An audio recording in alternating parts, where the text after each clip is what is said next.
¿Qué tal? Buenas tardes amigos de DBB Noticias, los ha como todos los días desde la ciudad de Londres, Pascual Raúl Zaratejil. Antes de comenzar, los queremos invitar como todos los días que entren a nuestro portal de noticias dbbnoticias.com, un portal que tiene el propósito único de mantenerlos bien informados de los distintos acontecimientos locales, federales e internacionales. Y el día de hoy tenemos a nuestro invitado de lujo, al doctor Werner Voigt, como cada viernes, pues les damos un poco un recordatorio de sus antecedentes educativos, laborales. El doctor Werner Voigt es un abogado calificado en Estados Unidos con muchos años de experiencia en el sector privado en los mejores despachos del mundo. También cuenta con un doctorado por la Universidad del Cairo en Derecho Islámico, así como también pues impartió la academia en la UPAEP y en la Universidad de Bremen, y pues desde hace varios años pues es nuestro colaborador de lujo todos los viernes sobre temas internacionales. Se usa un análisis político, económico, geopolítico y también claramente legal lo que va aconteciendo. Y el día de hoy tenemos nuestra entrevista en inglés, así que vamos a cambiar a dicho idioma. And as every Friday we have Dr. Werner Voigt, who's today gonna discuss a very interesting topic, similar topic as the one that we have discussed, and he has explained to us and shared his point of view last Friday after Mexico has imposed a number of tariffs to China.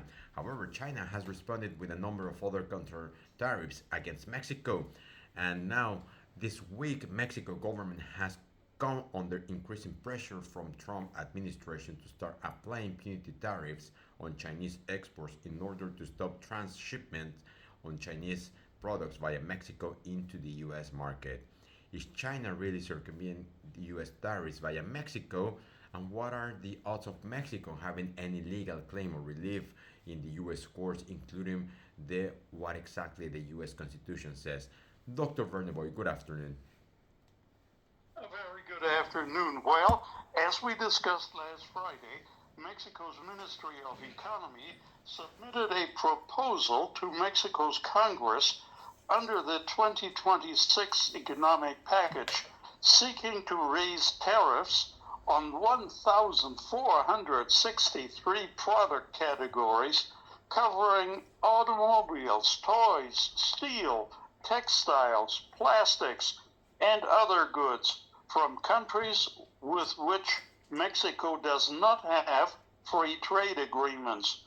The new rates would range from 10% to 50%, potentially affecting $52 billion in imports, the equivalent of 8.6% of all of Mexico's total imports.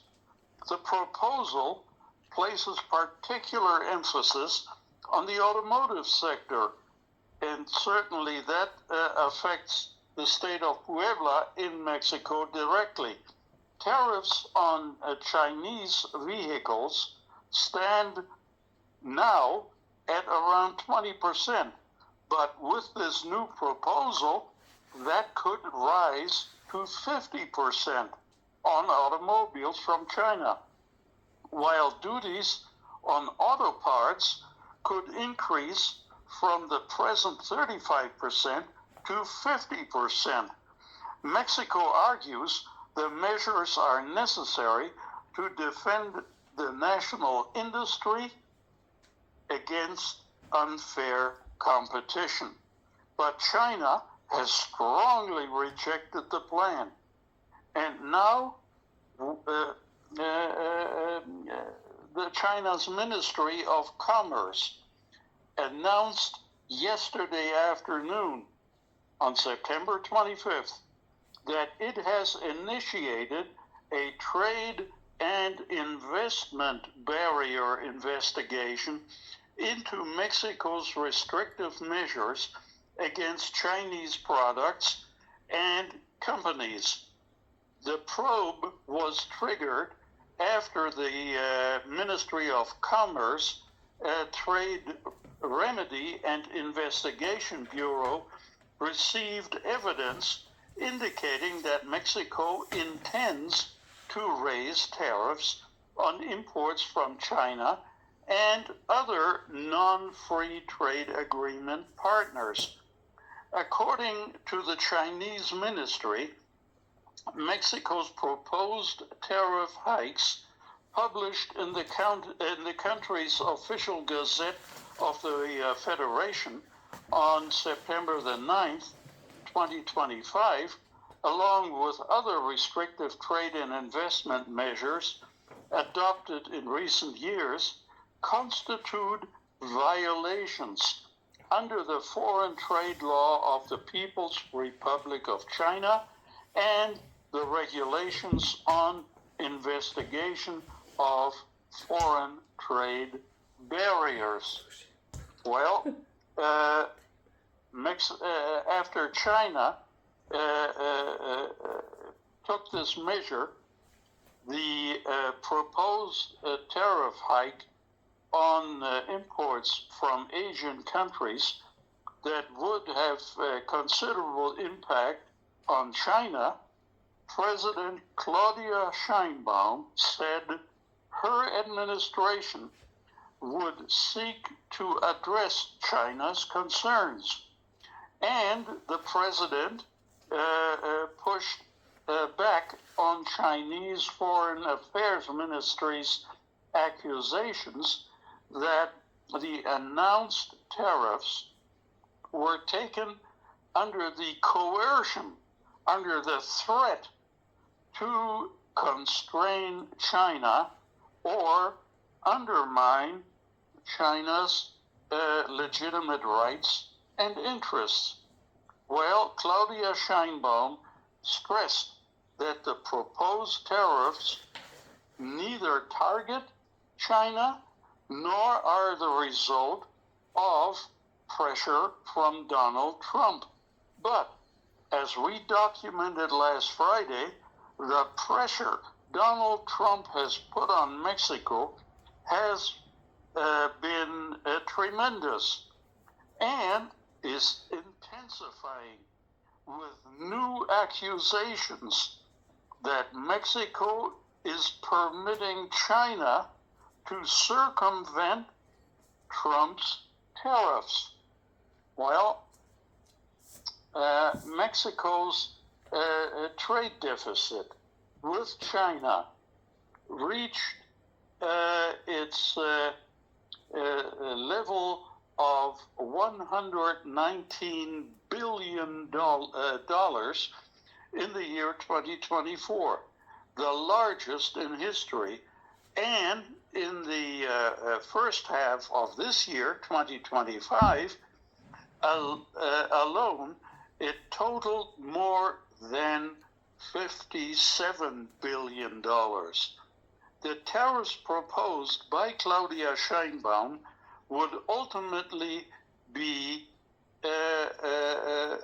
paid by Mexican consumers in the form of higher prices on products from China coming into Mexico. It is not China that is paying the aranceles, the tariffs. It is the Mexican importer that will be paying the tariffs, and then the importer in Mexico will pass on those tariffs in the form of higher prices to Mexican consumers. Now, amidst the charges and defenses, President Sheinbaum's well-known non-confrontational approach with Donald Trump seemed to win the day, and in her morning press conference, while still insisting that the duties, the tariffs, are not coercion measures, she said officials in her administration have already made plans to speak with China next week about the new tariffs she has proposed. Well, in my opinion, instead of speaking to China, she should be talking to Donald Trump, because his tariffs are unconstitutional under U.S. law. And the so-called circumvention of Trump's tariffs by China through Mexico is perfectly legal, in my opinion. Now, we need now to analyze whether China has really been circumventing U.S. tariffs on Chinese products via essentially three pathways. Number one, trans-shipment through Mexico. Then, number two, incorporation of Chinese products into the North American supply chain. And number three, investment into Mexico. Well, there's evidence pointing to China legally circumventing U.S. tariffs and entering the U.S. market mainly via Mexico, with some evidence of circumvention via Canada. We need also to look at whether Chinese goods have entered the U.S. market via Mexican or Canadian imports from Southeast Asia to the south of China. And there's evidence consistent with the more extended form of circumvention. So the Chinese are shipping their products into countries like Thailand, like Cambodia or Vietnam, and then those countries are shipping those Chinese products to Mexico. And Mexico then permits the products to go into the United States market. It is important to also, in this scenario, it's important to also adjust the trade data to take into account price increases to ensure that increases in trade were driven by more than just increases in prices. Once price increases are taken into account, there remains evidence consistent with circumvention. Though the extent of circumvention is much reduced overall, and in some cases, evidence of circumvention largely disappears for many of the products from China. Trade relations between the U.S., Canada, and Mexico on the one hand, and with China on the other, are the world's most consequential. Trade within North America is valued at over $1.7 trillion and supports around 20 million jobs. The U.S. is the key destination for Mexican and Canadian exports, comprising over 80% of Mexican goods exports and over 75% of Canadian exports just in the last year, 2024. Approximately 22% of U.S. exports in 2024 went to Canada and Mexico. China is also a major trading partner for the U.S., Mexico, and Canada. In 2024, China was the fourth largest goods trading partner of the United States, and that trade is valued at $582.5 billion in total trade. The largest trading partner of Mexico is valued at approximately 139 billion in total goods trade, and the second largest trading partner of Canada, valued at over 93 billion in goods trade. Since the year 2018, the United States has imposed and ratcheted up illegal tariffs on a broad range of Chinese imports. U.S. tariffs on China have created incentives for Chinese products to circumvent these illegal tariffs by entering the United States via Canada and Mexico, paying either the United States-Mexico-Canada agreement tariff rate of 0, or to ship Chinese products via Mexico into the United States according to World Trade Organization most favored nation rate, which has been well below U.S. tariffs on China. Since President Donald Trump came into office again in this year, 2025, he has raised tariffs on imports from China and, but to a lesser extent so far, on imports from Mexico and Canada and other countries as well.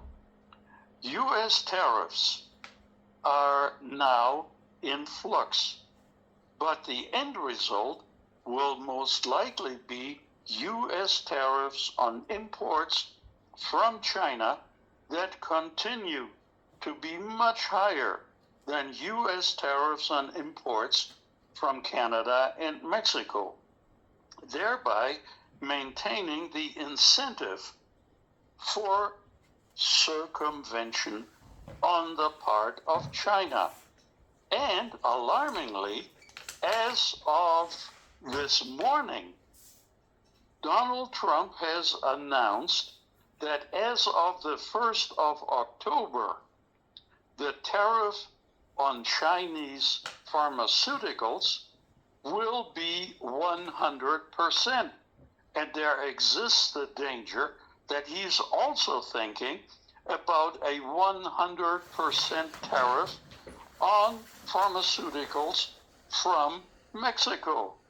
So, as I said a moment ago, there are three ways that Chinese products can properly circumvent illegal U.S. tariffs. Number one, trans-shipment, which occurs when an import from China passes through Mexico, or to a much lesser extent Canada, on the way to U.S. markets. Number two, that is the way of incorporation of Chinese products into North American supply chains. This includes manufacturing in Mexico and Canada to produce products that are then exported to the United States. And finally, number three, it is possible legally to circumvent Trump's illegal tariffs by Chinese foreign direct investment into Mexico and, to a lesser extent, to Canada, to produce goods that are then exported to the United States.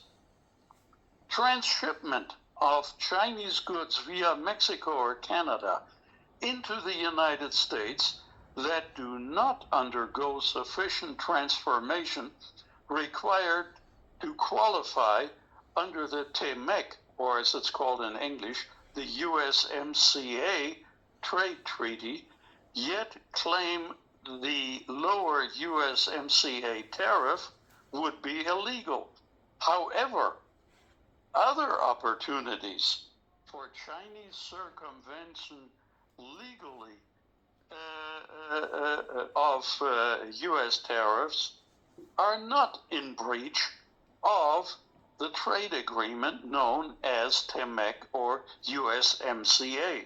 For instance, incorporation of Chinese inputs into manufacturing in Mexico or Canada, which produces goods, can be exported to the United States at zero tariffs where they comply with USMCA rules of origin or pay the World Trade Organization most favored nation tariff rate. Similarly, Chinese companies can invest in Mexico or Canada and export their product made in Mexico or Canada to the United States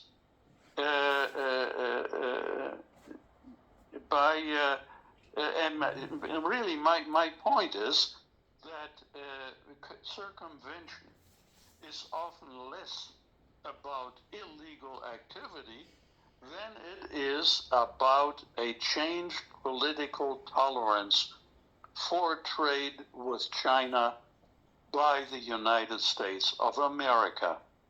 How to address the incentives for circumvention created by U.S. tariffs on China is therefore less about better enforcement of existing trade rules, and instead it is about new tariffs.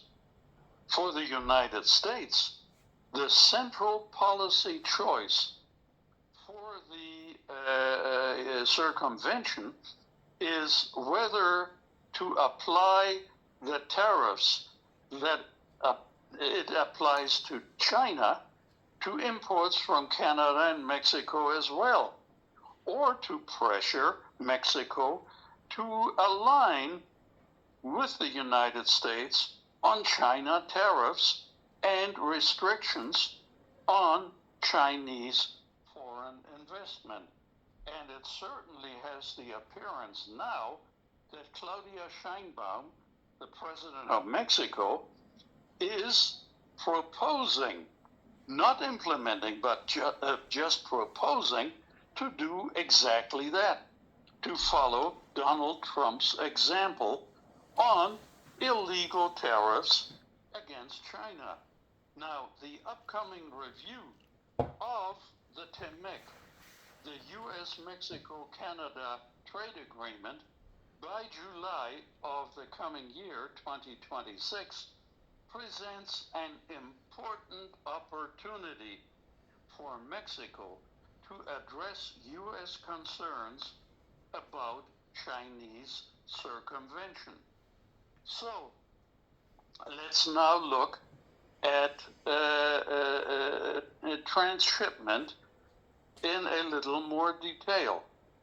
One way to assess trans-shipment is to look at changes in growth rates of imports pre and post U.S. tariffs on China, as well as growth rates adjusted for inflation. Based on this initial comparison of changes in rates of imports pre and post U.S. tariffs, the data do point to transshipment of Chinese products via Mexico, but suggests that there has been little to no transshipment happening via Canada. There has been transshipment in three specific product categories through Mexico that raise economic concerns in the Trump administration and which are subject to higher U.S. tariffs on imports from China. First of all, there are the product categories of power transformers, static converters, and inductors. Since 2018, tariffs came to effect, and higher growth rate of Mexican imports from China, as well as U.S. imports of these products from Mexico, point to transshipment. Recent declines in Mexican imports from China of these products could point to less transshipment, but this could also be caused by Chinese products entering Mexico via countries in Southeast Asia as China expands manufacturing in that Southeast Asian region. There is no evidence of these products circumventing U.S. tariffs via Canada. And then, number two, we have to consider iron and steel.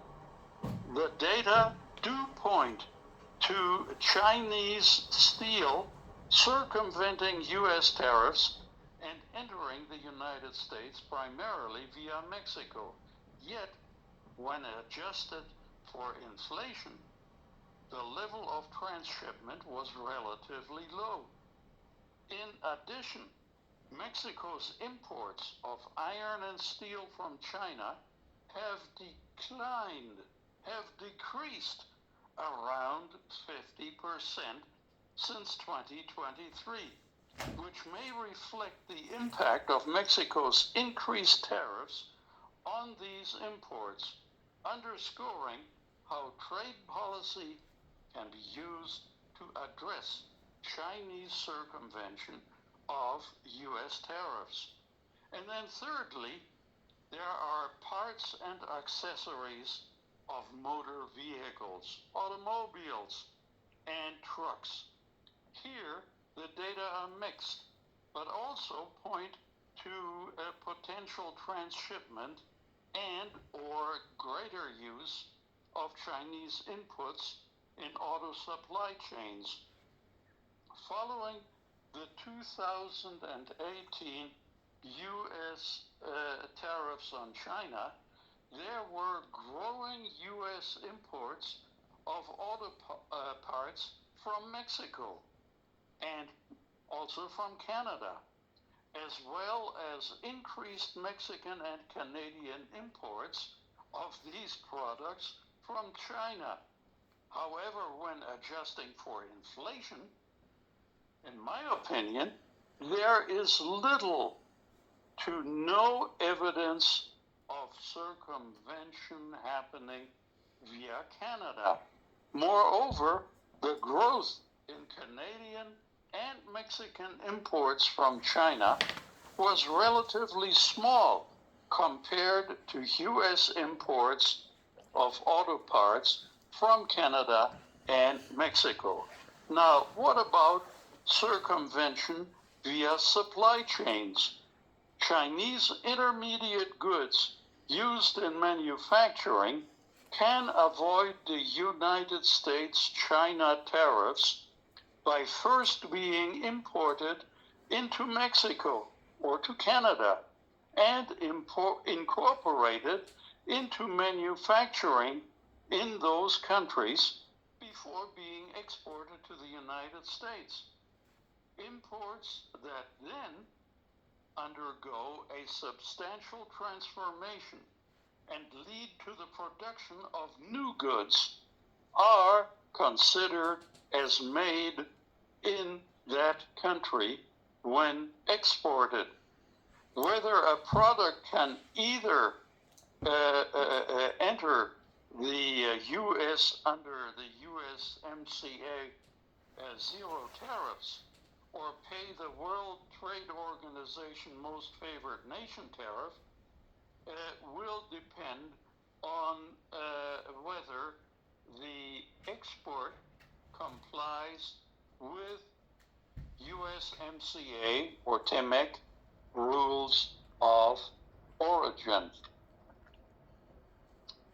Now, foreign direct investment is the third way through which Chinese companies can properly circumvent U.S. trade restrictions.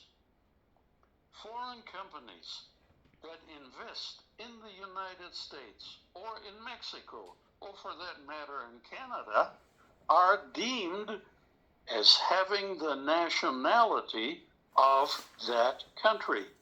And their products are deemed as made in that country. Data on Chinese foreign direct investment in Mexico are mixed. Some data show Chinese foreign direct investment into Mexico at around $1.5 billion to $2 billion annually. However, data based on deals that have been announced point to much higher Chinese foreign direct investment into Mexico in 2023, with newly announced investment reaching $3.77 billion in 2023. Most of it in greenfield investments. In other words, the building of factories on farmland in Mexico. Now, the direct investment into Mexico remains low at about 0.1% of gross domestic product. In contrast, the U.S. is Mexico's top foreign investor. Notwithstanding that fact, in my opinion, Trump's tariffs are clearly unconstitutional and have been held to be unconstitutional by the United States Court of International Trade and several U.S. federal appeals courts. Now,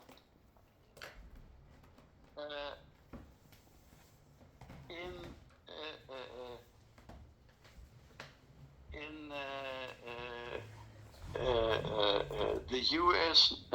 Constitution, among the U.S. Constitution's powers exclusively granted to Congress is the power to collect taxes and duties, imposts, and excises. Now, when we're talking about the imposition of duties and imposts, that is what we call in Spanish aranceles. Duties are tariffs, and imposts specifically are tariffs on imports. Also granted is Congress's authority to regulate commerce with foreign nations. The Constitution does not assign the executive, the president, any role over those subjects other than to take care that the laws of the United States are faithfully executed. In the founders of the United States understanding, the term duties encompasses, but is not limited to, tariffs on imports. Imposts, again, I want to emphasize, meant specifically tariffs on imports. And those tariffs are reserved for action by Congress exclusively. The executive power, the presidency, has absolutely no right to meddle in those aspects. Now, the courts, the appellate courts and the U.S. Court on Foreign Trade have treated the Trump tariffs an effort to regulate an illegal effort to regulate importation on the part of Donald Trump. That is as a regulation of foreign commerce. And the regulation of foreign commerce does not belong to the presidency. It is reserved exclusively to the United States Congress. Given the purpose of the tariffs that Trump has been imposing, wording of the tariffs directly contradicts the Constitution because they give the president power to regulate importation, while the Constitution grants only Congress authority to regulate commerce. And that is precisely the argumentation that Mexico's delegation in the renegotiation of the TEMEC of the USMCA needs to use with the US delegation. They will be representing a presidential position that is clearly illegal because it's unconstitutional. The Constitution operates under the legal theory that it is an enumerated power document. Through the Constitution, the American people grant listed powers to specified persons and entities. Most of the grantees are federal officials and departments. The rest are state officials, state legislatures, conventions, and other assemblies outside the federal government. Now, the Constitution provides that all legislative powers herein granted shall be vested in a Congress of the United States. It does not and never has granted legislative authority to the president or anyone else for that matter. Thus, the Constitution of the United States prohibits the delegation of congressional power to the executive, to Donald Trump. So then, in conclusion, it is likely that Chinese products are legally circumventing U.S. tariffs by entering the United States via Mexico. The key question is, what can be done to address this aspect? Doing nothing is not an option. And Mexico and Canada have taken important steps to align their positions, especially during the visit of Canada's Prime Minister, Mark Carney, with President Claudia Sheinbaum 10 days ago. And then the upcoming review of the USMCA, the US-Mexico-Canada trade agreement, presents a key opportunity, in my opinion, for the three countries to address concerns about Chinese trade practices.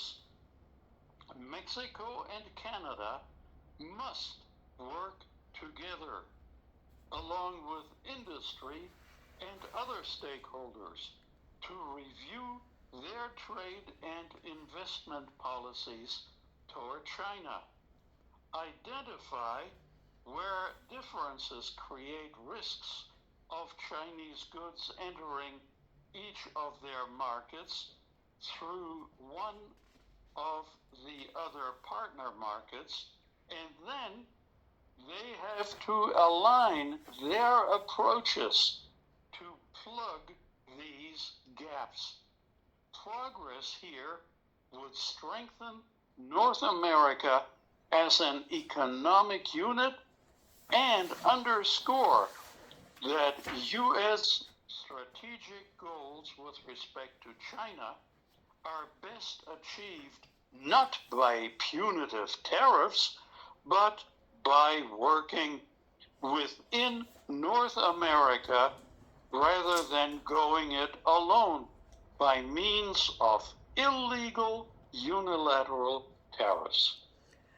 Very interesting topic, and I think that the summary, as you have properly described it, is the lawfulness and constitutionality of these tariffs from the US against the Chinese, and even questionable factual of the tariffs imposed by Donald Trump against China. As a result, Mexico has done the same thing against a number of Chinese products. But also, as you have clearly described, is that Mexico and Canada, they have taken important steps to approach this. And I will add as well that they have made a very wise decision to start collecting data, wait for the right timing, as we are getting closer to the renegotiation of the TMEC, as we probably they will know what will be the best approach if it will be a bilateral trade agreement, of either it will be including also the US in case Donald Trump will try to continue pushing both countries, trying to isolate them more for other countries instead of just staying between the three of them, but also considering that Mexico and Canada, they haven't taken any type of legal action against these tariffs in the US, as you have described, the lawfulness and the lack of constitutionality from Donald Trump, as this power relies only in the not in the judicial, in the not in the executive power either, but mainly with the Senate and the Congress in general. So it will be important to know in the next few months, and very interesting to analyze what will happen with US, with Mexico and Canada, by taking some steps there, or even taking to another level, apart from the reliefs that they may try to seek through our current agreement. And by the end, again, Donald Trump is taking his unilateral decisions based on purely political reasons and not the lawfulness of such decisions. Absolutely. And I agree that Mexico must take a very, very hard and aggressive position with the renegotiation team from the United States in the renegotiation of the TMEC, of the USMCA, insisting that the U.S. cannot impose obligations on Mexico that we follow the illegal acts of Donald Trump in the context of punitive tariffs. Now, you mentioned taking legal action against him. That is now impossible because 3 months ago, the Trump-dominated Supreme Court, where he has now a majority of 6 of the 9 justices under his control, they are all right-wing extremists. They have given him absolute immunity in all of his official acts. And of course, emitting an executive order to apply punitive tariffs against another nation would be an executive act. and he would be immune under the new constitutional principle established by the U.S. Supreme Court.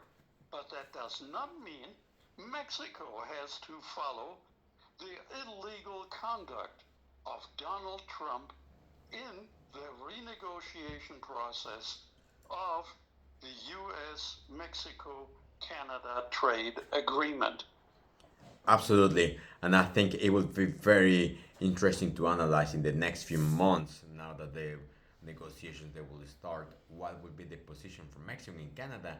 And very good point as well that the US, or in specific Donald Trump, he has taken power from the US Supreme Court, same as the question that we have opened weeks and different in previous conversations before, the same thing that Mexico has done between Claudia Sheinbaum and even the former president of Mexico with the current Mexican Supreme Court, that by the end, really the legality and constitutionality of certain executive orders or even laws, statutes, by the end they are mainly controlled by the political decision and not by a really deep legal analysis behind it. I agree. And Mexico should, since Donald Trump is a transactional thinker, Mexico should sit in the conference room for the negotiation process and say, if you really want us to duplicate your position on tariffs with China, if you want us to follow your demands, then what are you, Mr. Trump, willing to give Mexico to put a smile on Mexico's face? We should under no circumstances give in to Trump's demands unless Mexico derives significant benefits in other areas from Donald Trump.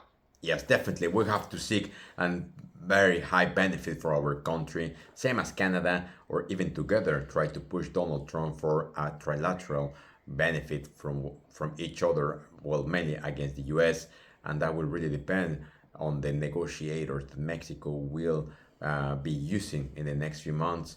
But Dr. Werner Voigt, it has been a very interesting analysis, and especially how the circumvention of tariffs from China, or apparent ones, they can be really diminished based on another analysis that you have pretty clearly described in this to our audience today. Thank you very much. We would like to wish you a great weekend and speak to you next week. Thanks so much once again and wish you a great weekend. Same to you. Pues amigos, como escucharon, un tema súper interesante, la verdad, lo que ocurre con el tema de Donald Trump, las tarifas que están ocurriendo, pues derivados de lo de China. La realidad es que México tendrá una posición, como mencionaba bien el doctor Werner Voigt, para renegociar el tratado de TEMEC, ahora que se puedan sentar, porque fuera de que las decisiones de las tarifas, las órdenes ejecutivas de Donald Trump son ilegales e inconstitucionales, la realidad es que también Donald Trump ha tomado posesión de la Suprema Corte a través de sus ministros, sus jueces de la Suprema Corte, que pues haría prácticamente imposible tomar cualquier tipo de acción legal. Sin embargo, también las tarifas de China están siendo claramente, pues cuestionablemente ilegales, por lo que estaba mencionando el doctor Werner Voigt con un análisis como lo podrán escuchar. Sin embargo, se le podrá darle un brazo fuerte al gobierno de Claudia Sheinbaum para eventualmente sentarse y decirle: Donald Trump, quieren que sigamos sus tarifas, muy bien, ¿cuál será el beneficio para nuestro país? Así que de esa forma llegamos al final de esta breve cápsula. Amigos, como siempre les queremos agradecer. Antes de despedirnos, invitamos como todos los días a que le den like, compartan, dejen sus comentarios y nos escuchamos a partir del próximo lunes con noticias frescas antes que los demás. Hasta la próxima.